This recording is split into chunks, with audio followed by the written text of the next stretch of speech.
Welcome, Virgo, to your March mid-month astrology overview. Each calendar month is not linked to one zodiac sign, but two. And from the heart of each month, with the sun moving through the fourth week of its journey, it's in its phase of culmination. We're adapting to its energy. And then, ironically, the sun shifts for the last phase of each month into a new zodiac sign.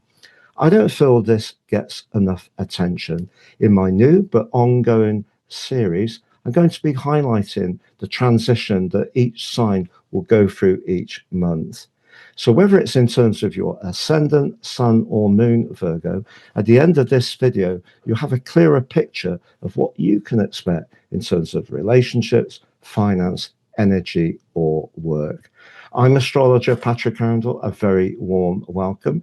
If you've yet to subscribe to the channel, please do so now. So on the screen is your event chart on the 15th of March.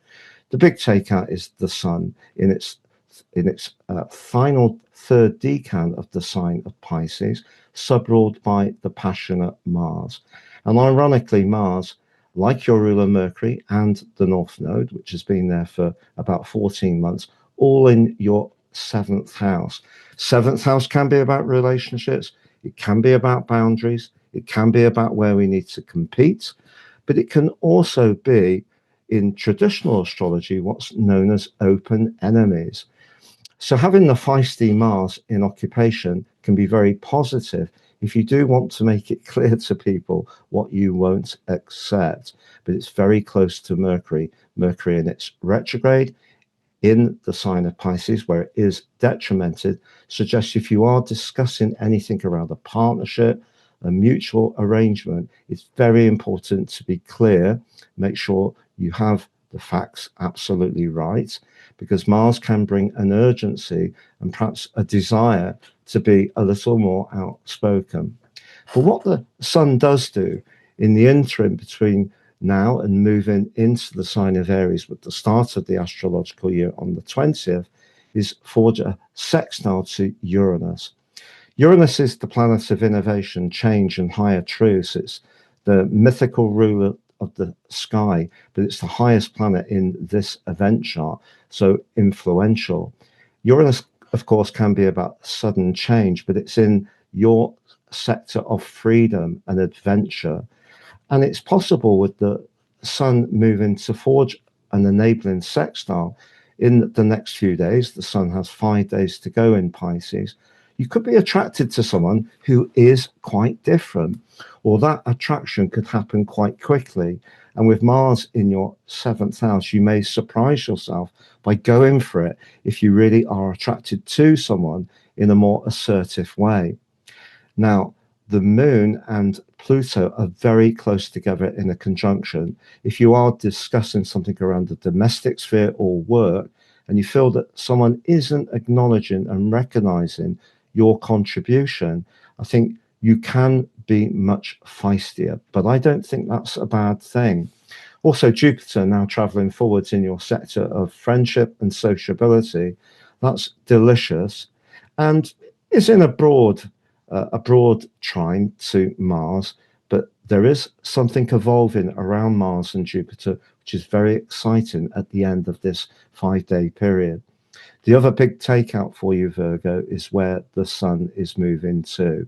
And already we have Venus, the relator, Chiron, very much to do with the wound, the healer, but also, of course, Neptune and Saturn.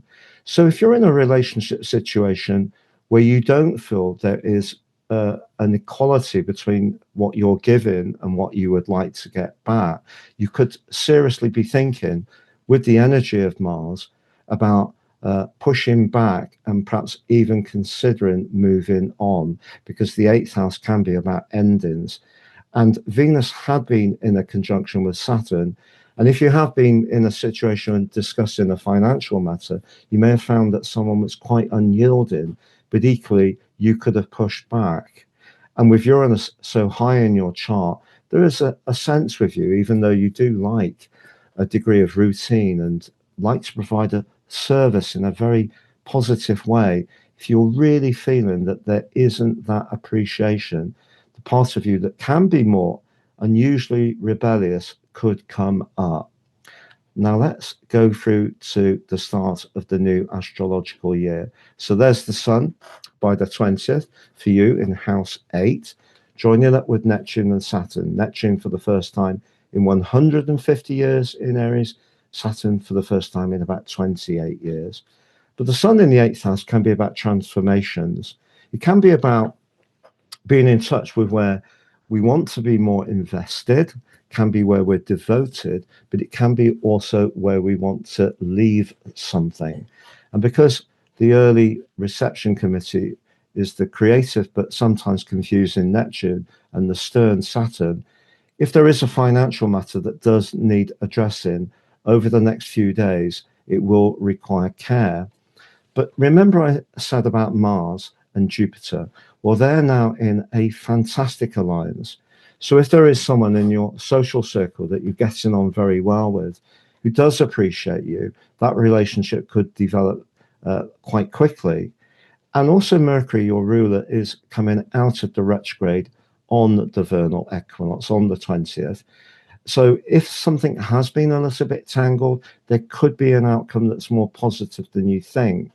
But I think it's a bit polarized. If you're relating to someone where, at heart, you both want to make it work, something very constructive could come out of this third week of March. If you're dealing with someone who's just not tuning into you, not respecting you and how much effort you put in, that more competitive energy of Mars and the more separating energy of the sun, especially when the sun reaches Saturn, could definitely give you serious food for thought. The other conjunction on this event chart is Venus and the moon. And that's intriguing because the moon in Aries can be about action. The 8th house can be about desire and attraction. And Venus, of course, in the 8th house can be deep desire and attraction. If there is someone that you're getting on well with, or you have that exciting connection, it could be quite profound. Whether it will automatically be romantic is another matter. But if you are wanting to use the 8th house energy, which are more practical, that's long-term financial planning, could be a business or entrepreneurial strand, the fact that Pluto and Saturn are in such a constructive sextile suggests if you're open to the evolution that Pluto's suggesting for you, particularly with that very freedom-loving Uranus, but you can structure things, Saturn, in a way which does work for you practically around the function. I think functionality is always very important to Virgos and most earth signs, because you want to see something come out of situations that gives you something that's tangible. Totally understandable. I really relate to that myself. So that brings a real element of realism to the equation. So just to recap, as far as relationships are concerned, I do think, Virgo, this is a pivotal time of the year. It may be a time when you're finding your voice, especially if someone's been unfair or unkind with Mars's help. But with Mercury in the retrograde, it may also be that there's a reset going on in a relationship, perhaps with someone you used to see. Perhaps you could be deciding that your thoughts are taking you out of a situation. If you don't feel that you will ever get the closeness that you really feel you want, the 8th house energy that comes once the sun moves. So relationships, it can be very, it can be quite binary. It can be all in and very constructive. It could be something that you're having to be much stronger about and not necessarily in an easy way. Potentially at work, just setting your boundaries with a demanding boss or colleague. But then in terms of neat romance, by the time we get to the 20th, if there is a connection where the flow of communication could improve with practice, Mercury going direct, and there is that real attraction in the more sexual way, then there's a lot to like with Venus in that conjunction with the moon, and Mars, the planet of desire, in a great link with Jupiter. But it could just be that you're going to develop a closer bond with certain people in your friendship circle. Long-term finances can be restructured with the help of Pluto and Saturn. Work, Uranus is right on that 10th house. It's going to go there exactly on the 26th of April. You may have thought very strongly last year for the 4 months Uranus was on that point about changing job, or you may have actually done it. And there can be more of that from the 26th of April. But the sun is suggesting, as long as you can collaborate with people and feel heard and seen, that you could really be attracted to a new start somewhere professionally if it is a very mutual kind of vibe. It's been a real pleasure being with you, Virgo. If you've yet to watch your Jupiter direct video, please click on that. Your Venus in Aries video, please click on that. You can join me at my website, patrickarundell.com, and sign up for your free daily horoscope. See the link below, please. I've written these for many, many years. Fired to your device each morning. Gives you a chance to have that early day cosmic pit stop and just consider where you are. If you'd like to work with me one-to-one, please see my testimonials below.